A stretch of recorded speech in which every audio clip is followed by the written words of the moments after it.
It's a solemn gathering as the ambulance conveying the body of late flying officer Tolulokpe Arotile arrives at the National Military Cemetery in Abuja.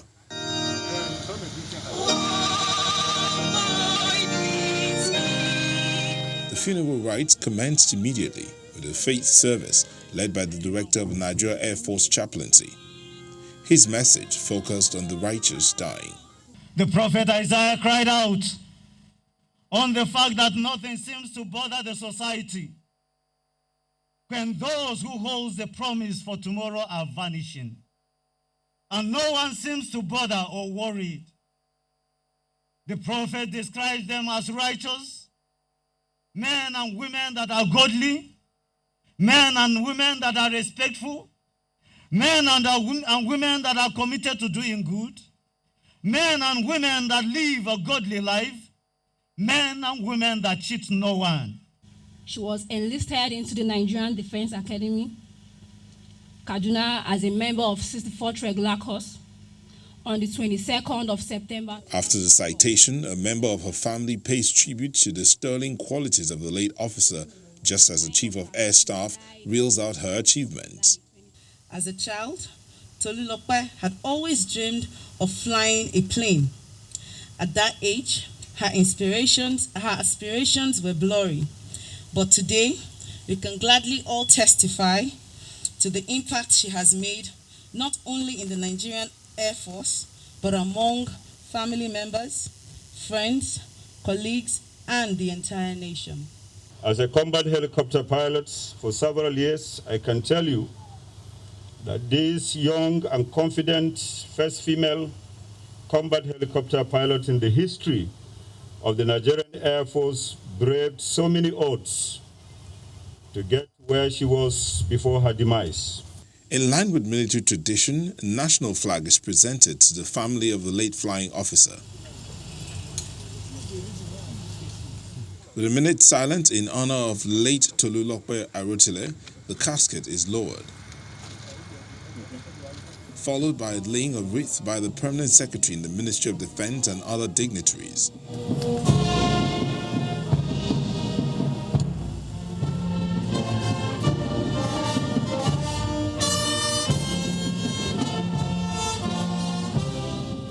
A 21-gun salute also rents the air.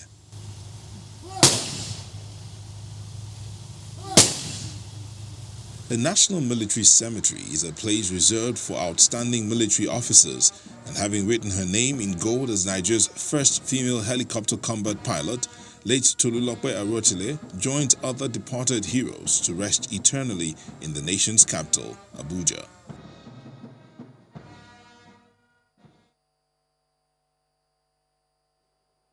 The remains of Tolulokpe Arotile has been laid to rest, but the conspiracies don't seem to be ready to go away so soon. And that is why we have Air Commodore Ibikunle Damola, who is a spokesperson for the Nigeria Air Force, joining us in our Abuja studio this morning to take on some of the issues that are being raised. Thank you very much for joining us this morning. We commiserate with the Nigeria Air Force on the loss of its own very dearly beloved ones. But you would also know that the conspiracies, just don't seem to go away. Yes, you have made some statements. You have released a lot of press releases for the people to consume.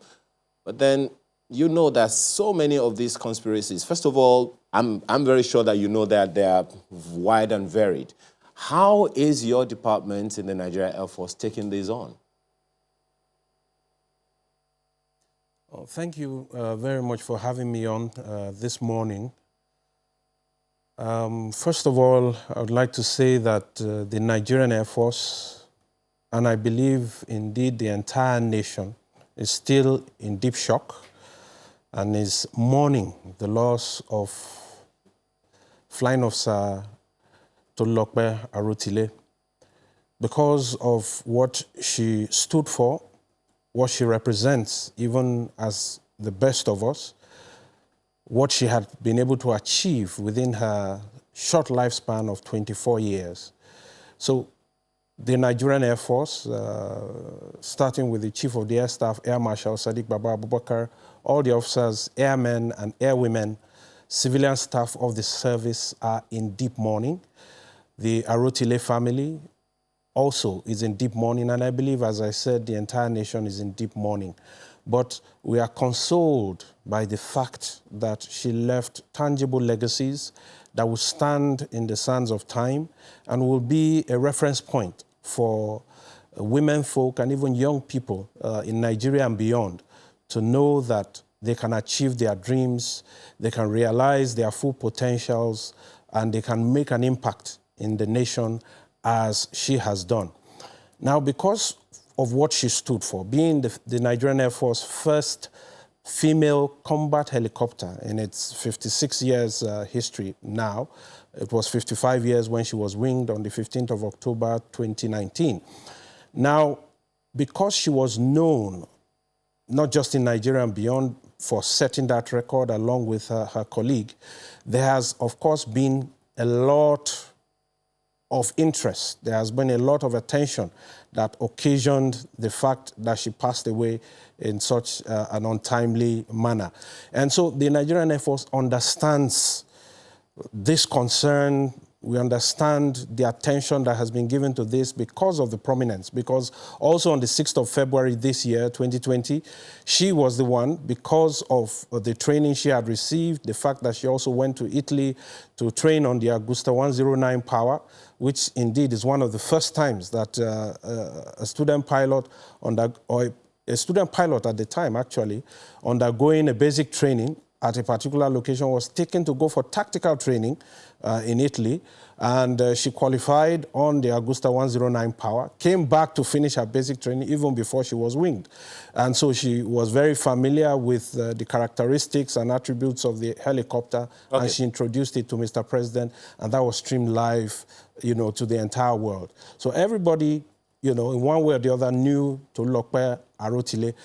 And so when she passed on the 14th of July, 2020, usually the passing of a Nigerian Air Force personnel, when it's not combat related, is not disclosed to the public. It is our internal processes. We release what is called a notice of casualty, which tells the Nigerian Air Force personnel, the units concerned, so that administrative actions will be taken upon the death, and specifies the time of death, date of death, the particulars of the individual, and the cause of death.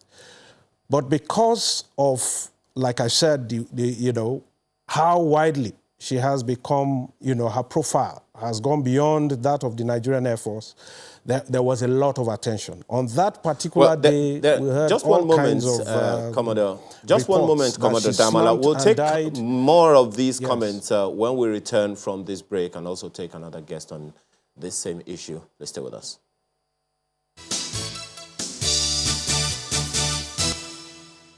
Onyekwelu also joins us on this matter, the death and the conspiracies around the death of flying officer Tolulope Arotile. Thank you very much for joining us this morning. First of all, you are aware of all that's been going on about this matter. What's your initial take? Are you talking to me? Vince Onyekwelu, yes, please go ahead.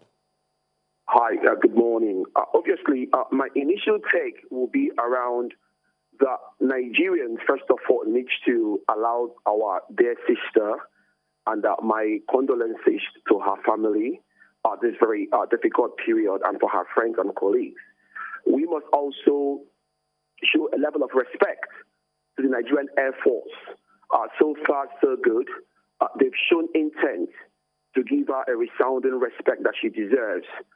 Obviously, many schools of thought are asking very important questions. And many of them, I do not blame them, even though some of them sound like conspiracy theories. But you don't blame people in our society whereby things happen and nobody is held accountable. People are killed and nobody is arrested or prosecuted.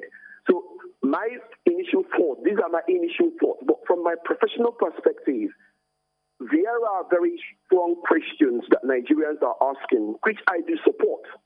So basically, let me start from the back and start going towards what happened to her. Now, if I may ask the Nigerian Air Force spokesperson, this lady, was she given an autopsy by the Nigerian Air Force to find out what actually happened to her, the cause of death? And very importantly, did the Nigerian Air Force allow the family of this young lady to do an independent post-mortem? Did they allow them to take her corpse to do their own independent autopsy? So their independent doctors will tell them independently what they thought or what they believe that killed their daughter. Because if this Onyekwelu, just one moment. Let's get the Air Force to respond to this very quickly. Commander Damola, you want to quickly respond to these two issues? Okay, let me quickly respond to them. But before I do that, just to mention that the essence of sending out the first press release was to dispel all the other information that was out there, that she slumped and died in her house, or that she died as a result of an aircraft incident. And that was why it was specified initially that she died of head injuries as a result of a road traffic accident, which implies a vehicle colliding with another vehicle or with a pedestrian, which she was, or any other object. And that is the definition of a road traffic accident. Further press releases also gave additional information.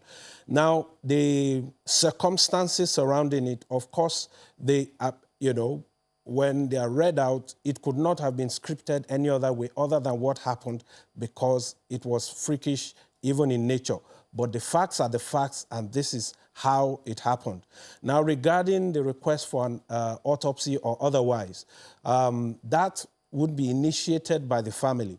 But based on discussions with them and the fact that witnesses were there, and at the time that she was taken to the Nigerian Air Force Hospital in Kaduna, there were no doubts as to the cause of death, which were head injuries as a result of blunt force trauma caused by the vehicle hitting her from the rear.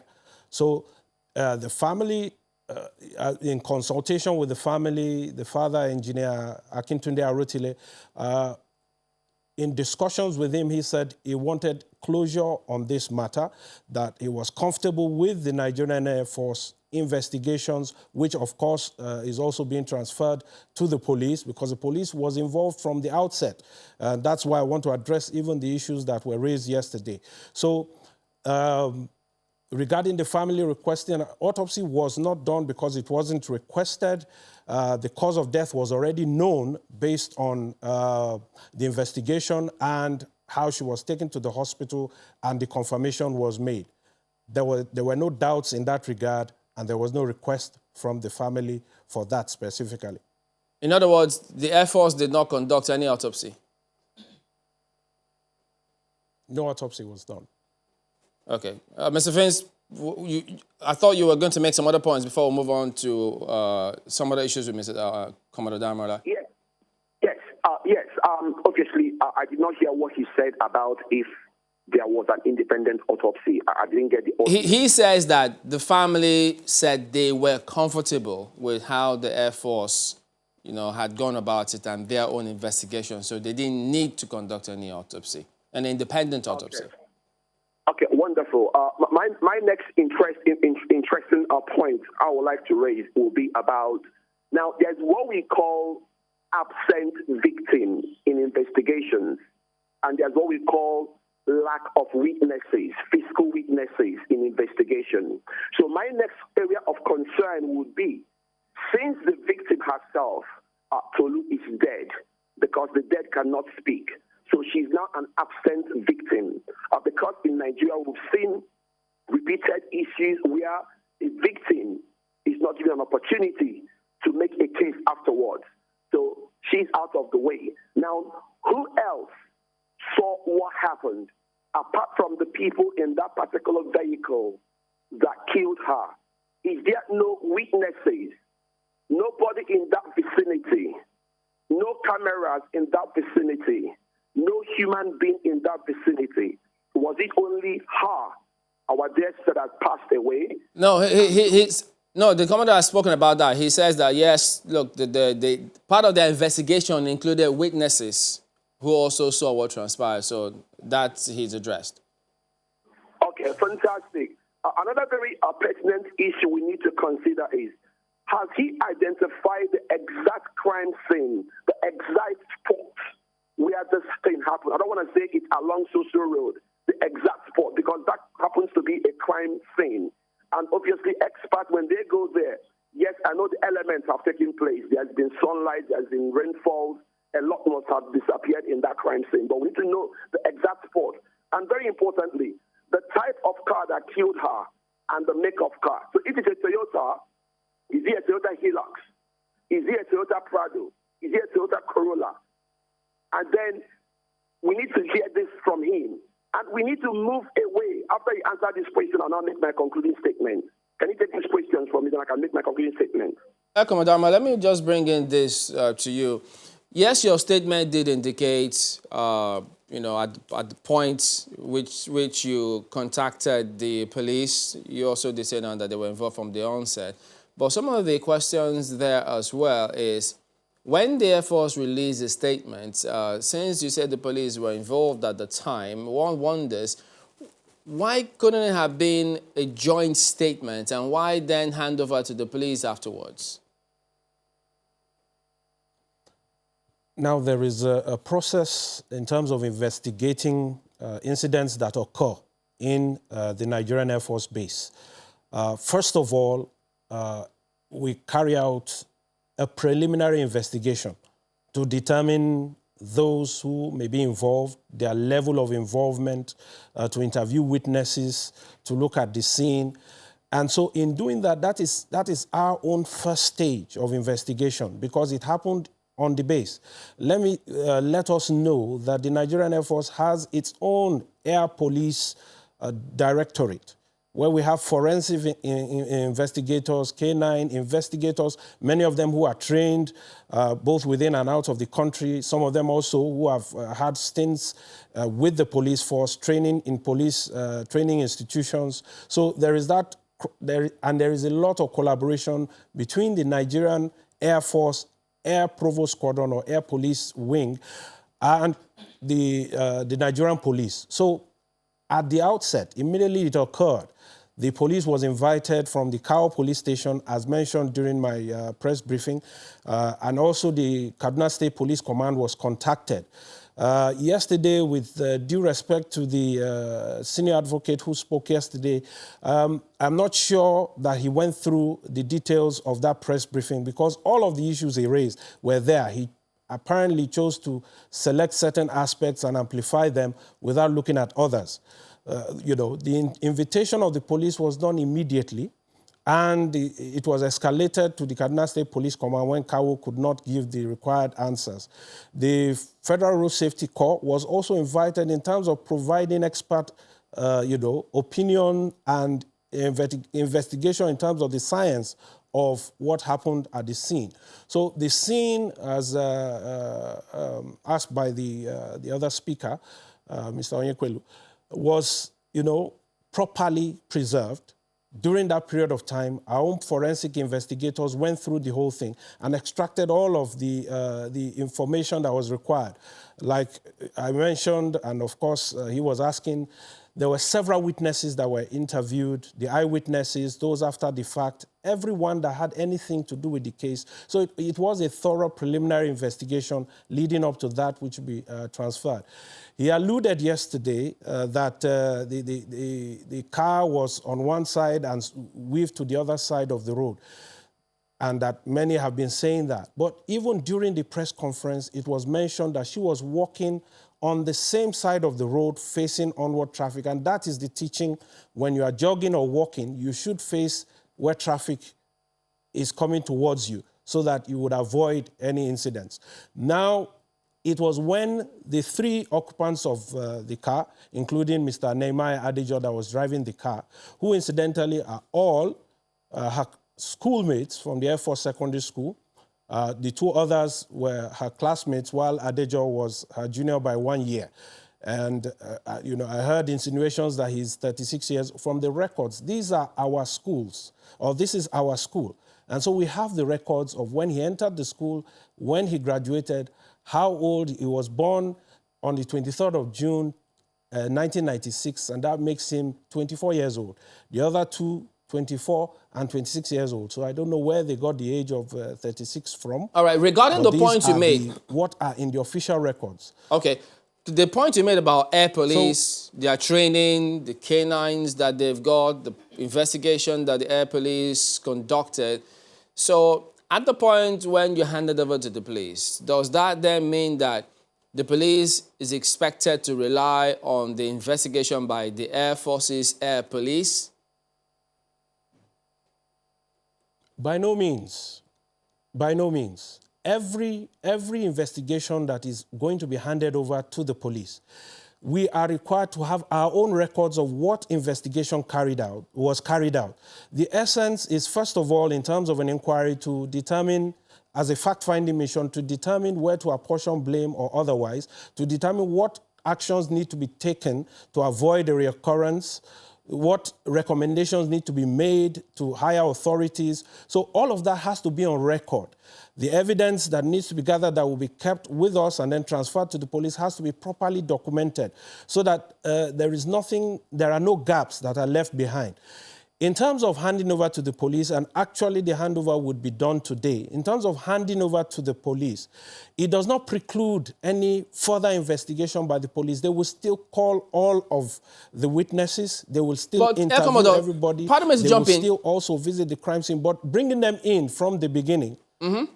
If you're going to hand over today, pardon me, if they're going to come in, you're going to hand over today, they can still go ahead and conduct their own investigations. Are all of those scenes still preserved as we speak? It would have been contaminated by now. Obviously, even from the first day, after the first day, the scene was, of course, would be contaminated based on rain. But that is why I said from the first day, the Cow Police Station, the traffic officers from there were invited. An inspector and two corporals were brought in. And so they were part of that. So they were able to capture crime scene evidence that was relevant to them, and that would now form part of. So they don't necessarily have to take ours. But it is standard practice in terms of a case that will be handed over because the eventual prosecution has to be done by the police because it involves a civilian. Our investigations are to determine, are there service personnel involved in the case? Well, let's take this very quickly to Mr. Onyekwelu. Culpable? So that is where ours ends. Yes, a number of other issues would be raised with you, Air Commodore Daramala, but let's bring this back to Mr. Onyekwelu. So, Mr. Onyekwelu, the police was involved from the very beginning, but the Air Force Police was also part of the investigation. Now, the case, according to him, will be handed over to the police, today, for them to continue and possibly prosecute the people who are involved in this matter. So what are your expectations from the police? Obviously, let me say this very straightforward, because I needed to give the Air Force the opportunity to answer one or two questions for me to, obviously, from my professional perspective. Trust me, in my own perspective, with all due respect to the fantastic work the Air Force does, now I'm convinced that there is an important need for a national investigation or inquiry into the passing of this fantastic young woman. Why do I say this? The Air Force are just about to hand this case to the Nigerian police force. The Air Force police are the Air Force police. They are military men. The Nigerian military police are military men. They are not police officers. What we are trying to do is totally different from what they do as Air Force police. So for the failures of the Nigerian Air Force to hand this case to the competent Nigerian police service to do their job, put a question mark on the Nigerian Air Force. Number two, the inability of the Nigerian Air Force to open up and even force the family of this young woman to do an independent autopsy. If money is the problem, provide them money. Let them take the body of their loved one for 3, 4, 5 days and do their own independent autopsy. So nobody can suspect them of anything. And number three, right now, the spot of where this thing happened, the physical witnesses, no camera, no technology, no CCTV camera, the names of the people involved are still wishy-washy. But Mr. Onyekwelu, we have to thank you very much. These are very valid issues that you have raised, which we'll also take with Air Commodore Damola right now. But we have to thank you very much, Vince Onyekwelu, who is a security specialist. Well, Air Commodore Damola, you heard some of the issues that he has raised. That you want to quickly respond to them? Now, I think it's only, we probably do not understand that the polices of the services are trained to the same levels in order to be able to function effectively, because they are responsible for carrying out all kinds of police functions within our Nigerian Air Force bases. And so it is in other climes. Whether it is in the United States of America or United Kingdom, we know of institutions such as the NCIS in the United States, where you have trained investigators, trained police personnel who handle issues that have to do with police. And there is a constant collaboration. Like I said, some of our police officers train in the same institutions as the Nigerian police, trained by the police, and we interact and interface with them. So any time that these investigations are going on, because by procedure, they may not be allowed to come into the Nigerian Air Force Base except they are invited. And like I said, they were invited immediately the incident occurred. So there is no issue of saying that there was Air Commodore Darmala, just one moment. I think that's where the people usually have that problem, where they have a problem with the process, because if, as you have said, it's a civil case, and the police cannot come in, then the question then is, isn't the police supposed to be the lead agency in this kind of case? So if the police cannot come to the Air Force Base, that's where the questions come. That's why I said they cannot come except they are invited. They were invited the same day. But will they be able the same day the incident occurred, the traffic, so they were invited to come and be part of the investigation.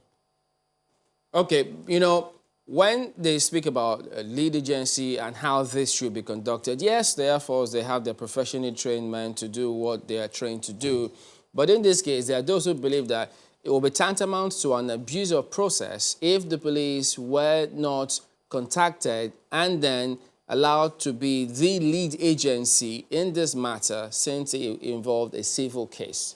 Because now you say you're just about to hand over those matters to the police, which many thought that they should have led the investigation from the onset and not just be invited as a party to the investigation.